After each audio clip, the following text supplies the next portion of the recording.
Alsler here, play-by-play for the Abbey Canucks. You got it locked on the Line Change, a Vancouver Canucks podcast. What's up, Canucks Nation? Welcome back to the Line Change, or if you're new, welcome to the Line Change. Now, in this video, we're actually going to go over an article from our friends over at Canucks Army. I thought this was a fantastic article by Stéphane Roger, and I wanted us to talk about it as I really feel as though it could really, we could really debate over the topic of this article, and, we could have a little fun in the comment section. So let's go ahead and dive right into this. As you can tell by the title of this video, we're obviously going over hindsight 2020. When should the Canucks have traded these assets? Well, you're probably wondering, what assets exactly are we talking about here? Well, let's go ahead and dive right into it. And now, of course, Stéphane Roger does want to clarify some things, where he goes on to say we have to start this one off with a conversation about what we mean when we say hindsight. For our purposes, we mean it in the sense of the phrase hindsight is 2020, meaning we acknowledge a distinct advantage in writing from a future perspective about events in the past, which means we are not writing this article as any sort of I told you so aimed at the management of the Vancouver Canucks. Instead, this is more of an if we could go back in time, we'd change these things sort of article. In other words, it's not about assigning blame, but more about wondering what could have been. With that out of the way, the premise is simple enough. We're going to focus on those Canucks assets who are part of the organization as of the start of this 25-26 campaign. Meaning, there will be no mention of JT Miller or Bo Horvat or anyone else traded in years past. From that, we're looking back to try to pinpoint when would have been the best time to cash in on that asset's maximum trade value. This will include those Canucks who have already been traded and those who are still with the team. It goes without saying that this is purely subjective and the debate is invited. So let's go ahead and take a look at the first name. These are, of course, in no particular order. First up, we have Brock Boeser, and Stéphane Roger puts he should have been traded in July of 2024. Obviously, Boeser is still part of the team, so there was no actual trade. We start out this thought experiment with one of our simplest hypotheses. Boeser should have been traded at some point before his current extension. That much is certain. Pinpointing a more specific date is a little bit tougher. It might be easy enough to say that it's trade deadline 2025 with Boeser as a pending UFA on the block, but we were told that the offers were not good at that time. Assuming that the team was never going to be willing to trade Boeser in the midst of its 40-goal 23-24 campaign, with the Canucks holding down a division lead, so we'll say the ideal date came a few months later in the 2024 offseason. Any team trading for Boeser after July 1st, 2024 would have been able to talk extension with him, and they'd be offering value in line with what has turned out to be Boeser's career best year by a long shot. It'd be a better than decent influx of future assets and the avoidance of a contract that has quickly become regrettable. Of course, we don't know if this would have actually happened. We all know Boeser bleeds blue and green. He bleeds Canucks. He plays for the crest, and he made it well known that he wants to be here and he doesn't want to be anywhere else, even though at one point we thought he was as good as gone. Looking at the second person on this list, and I think a lot of Canuck fans agree with this one, myself included, we of course have Thatcher Demko, and Stéphane Roger has him should have been traded in January 2025. Of course, Demko is still a part of the team and is of course done for the season. We continue our list of players who signed extensions last summer, and the theme is going to be they should have been traded instead of signing those extensions. That theme hits home hardest with Thatcher Demko. His near constant injuries make it tough to find the ideal window within which to trade him. Demko's best work came during that same 2023-24 season, as Boeser's did, but the chances of trading him within that season were of course non-existent. With the team on the way to the playoffs and no heir apparent at that time, then by the time the offseason rolled around, Demko was once again injured, having bowed out of said playoffs to make way for Artur Silovs. We'll instead skip ahead to partway through the 24-25 campaign that followed. Demko did not return until December, but then he stayed relatively healthy all the way through to February and put up some great games and great numbers as he did. By the 2025 trade deadline, he was injured again, but if the team could have managed to find a buyer for him somewhere in between, that would have been their best bet. If the team got anything back for Demko at that point, it would have been worth avoiding his current contract anchor situation. Moving on to the next person on this list, we have Connor Garland. Should have been traded the 2025 trade deadline. He was actually traded, so this is the first one who's actually been traded. He was actually traded the day before the deadline on March 5th, 2026 to Columbus for a 2028 second and 2026 third round pick. We swear the list will get a little more varied after this, but this is our third regrettable summer 2025 extension in a row. And the answer, once again, will be that Garland should have been traded before signing that contract. Garland's answer is the most straightforward. At least he was playing great and consistently great right up until his extension was signed and the 25-26 season began, so it makes the most sense to flip him at or around the 2025 trade deadline. With that extension still unsigned and Garland on the way to another 50-point season, there undoubtedly would have been sizable offers for 2 playoff runs with Garland with no commitment beyond that, and those offers almost certainly would have reached beyond the second and the third that Garland eventually returned. I just realized that it said the 2025 trade deadline, not the 2026, so they're saying he should have been traded a year earlier. And hey, it's like what we've talked about on this channel as well. You know, if the Canucks had traded Garland prior to him signing that extension, as what Stefan writes here at the bottom, the Canucks would have gotten more than what they got for Garland and, you know, could have very well gotten a first-round pick or maybe even a first and a second, but they most certainly would have gotten a second-round pick in this year's draft had they pulled the trigger a year ago. Moving on to the next one, we, of course, have Quinn Hughes. Should have been traded December 12th, 2025. And he was actually traded on December 12th, 2025 to Minnesota for Z Bouillon, Marco Rossi, Liam Ogren, and a 2026 first-round pick.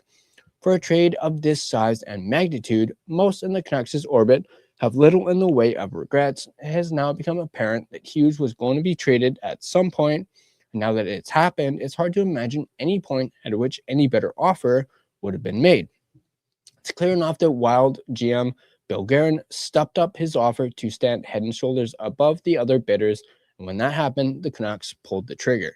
With no knowledge of any better offers at any point, and with the likelihood of Hughes' value dropping the closer he got to July 1st, and the ability to negotiate an extension, we have to conclude that the Canucks effectively did maximize their return for Hughes by trading him at the right time for the right offer. It was, after all, one of the largest returns garnered in any NHL trade in recent memory.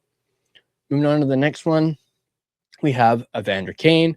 Should have been traded November 2025. Of course, Kane is unfortunately still a member of the Canucks, so he was not traded.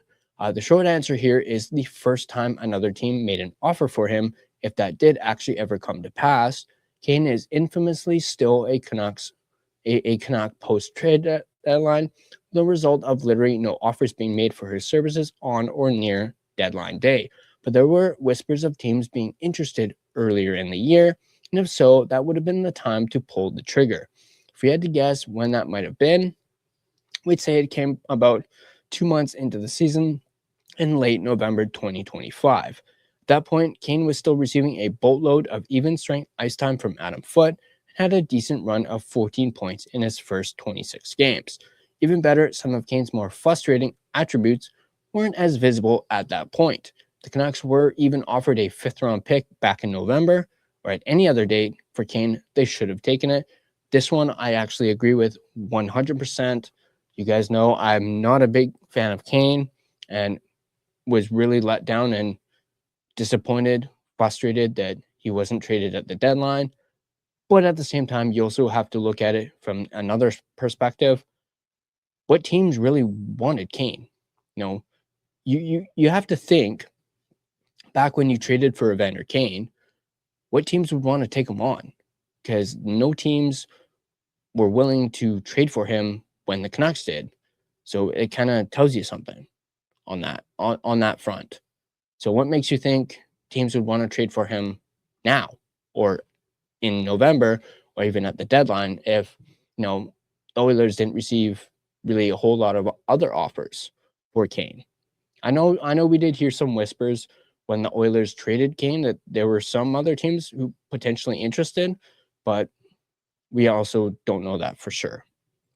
Moving on to the next one, we have Kevin Lankinen, should have been traded February 20th, 2025. Of course, Lankinen is still part of the team, so there was no actual trade, but another extension signed in 2025, another one we'd like to avoid. Though this one came a little bit earlier than the summer, the fact of the matter is that Lankinen performed his career best work filling in for Demko last season, and that performance earned him what now looks like a somewhat ridiculous 5-year, $4.5 million AAV extension.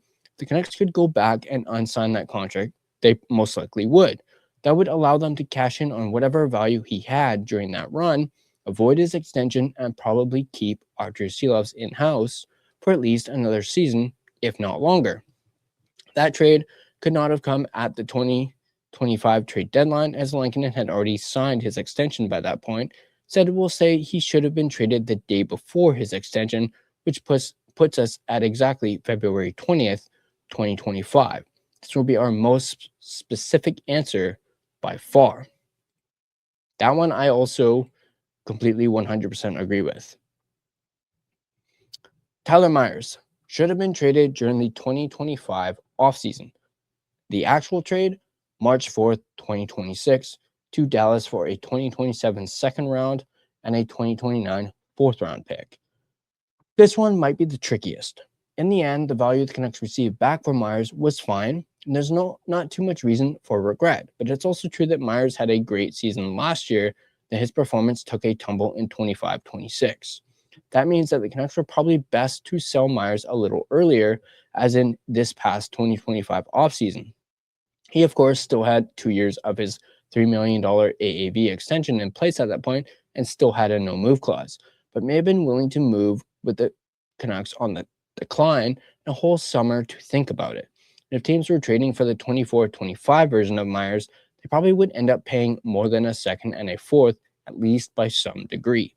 This move really requires the power of hindsight, however, because it requires knowledge that Tom Villander's transition to the NHL would be smooth and that Myers would become superfluous sooner than later. Otherwise, there was no real chance of the Canucks trading Myers this past summer. Looking on at the next one, we of course have Elias Pettersson, the forward. Should have been traded February 2024. Of course, PD is still a part of this team, so there was no actual trade. This one may be controversial, but it's also surprisingly an easy call. We know that throughout early 2024, the Canucks were in a bit of a game of chicken with Pettersson. Contract negotiations were ongoing, but so were trade negotiations, with word being that if Pettersson didn't give the Canucks the extension they wanted, he'd be shipped out of town. At the time, the heaviest rumors suggested that the Carolina Hurricanes were in on him and were offering a package that centered around Marty Necas. In the end, the Canucks signed Pettersson to an 8-year, $11.6 million extension on March 2nd, 2024, and his performance has only continued to decline from there. Necas, meanwhile, has 162 points in 140 games over the past 3 seasons. They could go back in time. The Canucks would simply take the Hurricanes up on their offer and never look back. A straight-up Necas for Pettersson swap would look great in the rearview mirror, and that's to say nothing of the bonus assets that Carolina was rumored to be including. Now, this one, if this whole package centered around Marty Necas is in fact true, of course, it's still a rumor, was never really confirmed, but if this was the case, I would have done this in a freaking heartbeat. I absolutely love Marty Necas as a player. When I heard this back then, I was like, yes, get us Marty Necas. This guy's a stud. Absolutely. And I know there's a lot of talk about, Jesperi Kotkaniemi. And, I've voiced my displeasure of, bringing him in and having him part of the trade as well. But you know what? If it meant getting Marty Necas and if Kotkaniemi was part of the package, along with, I don't know, whatever else was part of the package, but if he was part of the package, honestly, I would have been okay with trading Pettersson back then, so long as we got Marty Necas and, we had him. And hey, if we end up flipping Kotkaniemi for something else down the line, cool. And hey, if Kotkaniemi actually managed to simply, turn things around and, get that change of scenery that he seems to desperately need out of Carolina, and he end up actually working out, so be it. So I 100% would have done this back in February of 2024, especially if Marty Necas was actually, in fact, involved in the package for this. I would 100% do this. Now, looking at the next one, we have Marcus Pettersson. Should have been traded immediately or never traded for. Of course, Marcus Pettersson is still a part of the Canucks. Now, Stefan Roger says, apologies if this one sounds a bit harsh, but it's true. Honestly, this is not harsh at all. Marcus Pettersson has been absolutely freaking terrible. And I don't even know why the Canucks even traded for him in the first place, considering how he's been this year. The Canucks took the then conditional first-round pick they got from the Rangers and turned it into Marcus Pettersson and Drew O'Connor. That pick ended up at 12th overall, which is already too much to pay for such a return. The Canucks doubled down by extending Pettersson a few days later, and although he had a fine end to the 24-25 campaign, his 25-26 has been dismal. Looking back, it would have been best to either flip Pettersson immediately, if that were possible, or to instead simply not trade for him. Keep that conditional first and make a selection at 12th overall. Trade a lower pick for O'Connor and pick up some cheaper veteran left defenseman somewhere along the way, and the Canucks are sitting in a much better position and feel a lot better about the whole Miller departure too. Now, we do have one more.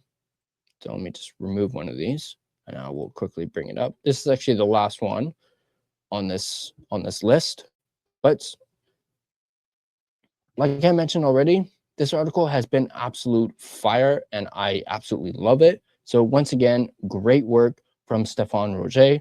Of course, the last one on this list is, of course, Kiefer Sherwood. It says here, should have been traded January 19th, 2026.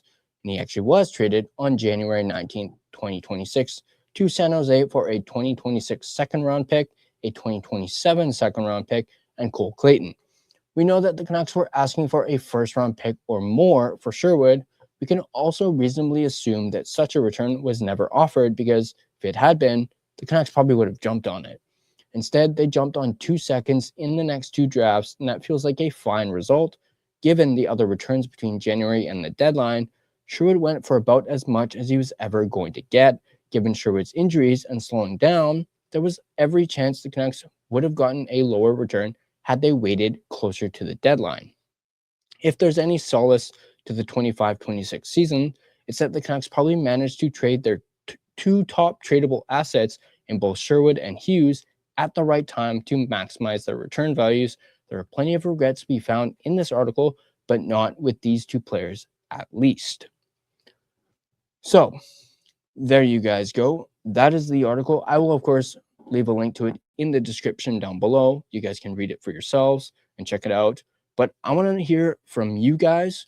Let me know in the comment section down below, what do you guys think about this article and this list of, players that, when should the Canucks have traded these assets? Do you agree with what Stefan Roger says in this article? I know I certainly agree with the Evander Kane one, the Marcus Pettersson one, the Kevin Lankinen one, and I guess you can throw the Elias Pettersson one in there, especially, as I mentioned, if it involves Marty Necas.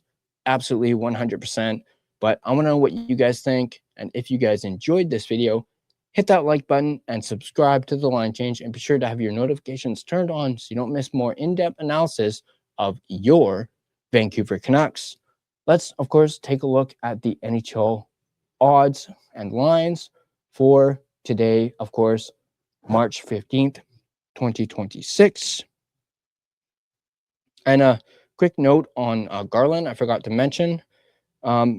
Yes, we all saw he had 4 goals in about 3 games with the Blue Jackets. Since then, he's gone 2 games pointless. So about that post-trade bump, maybe it's come and gone already. But let's check out the lines and odds for DraftKings for today. Wait for it to load. Let's take a look at the Sharks and Senators. San Jose Sharks are at a plus 1.5 on the puck line and a minus 142. The Senators are at a minus 1.5 and a plus 120 on the puck line. The Sharks are a plus 170 on the money line, and the Senators are a minus 205 on the money line. Just a quick reminder that these odds are subject to change, and of course, please play responsibly. On that note, I want to shout out and thank a sponsor of this video, none other than DraftKings Sportsbook, which is, of course, an official sports betting partner of the NHL. DraftKings Sportsbook, an official sports betting partner of the NHL, is built for the fastest game on ice. With player props and live betting, every shift, every shot, every save gives you options to get in on the game with DraftKings Sportsbook. New customers bet just $5, and if your bet wins, you get $300 in bonus bets instantly. Download the DraftKings Sportsbook app and use code THPN, that's code THPN, to turn $5 into $300 in bonus bets if your bet wins. In partnership with DraftKings, the crown is yours. Gambling problem? Call 1-800-GAMBLER. In New York, call 877-8-HOPE-NY or text HOPE-NY. In Connecticut, call 888-789-7777 or visit ccpg.org. On behalf of Boot Hill Casino in Kansas, wager tax pass-through may apply in Illinois, 21 plus in most states. Void in Ontario, restrictions apply. Bet must win to receive bonus bets, which will expire in 7 days. Minimum odds required. For additional terms and responsible gaming resources, see dkng.co/audio. This is a limited time offer. Copyright 2026 NHL, all rights reserved. This video has been a presentation of both DraftKings Sportsbook as well as the Hockey Podcast Network. Be sure to check out the network for your favorite podcast covering your favorite team at thehockeypodcastnetwork.com, the home of hockey podcasts, where it's every team, everywhere.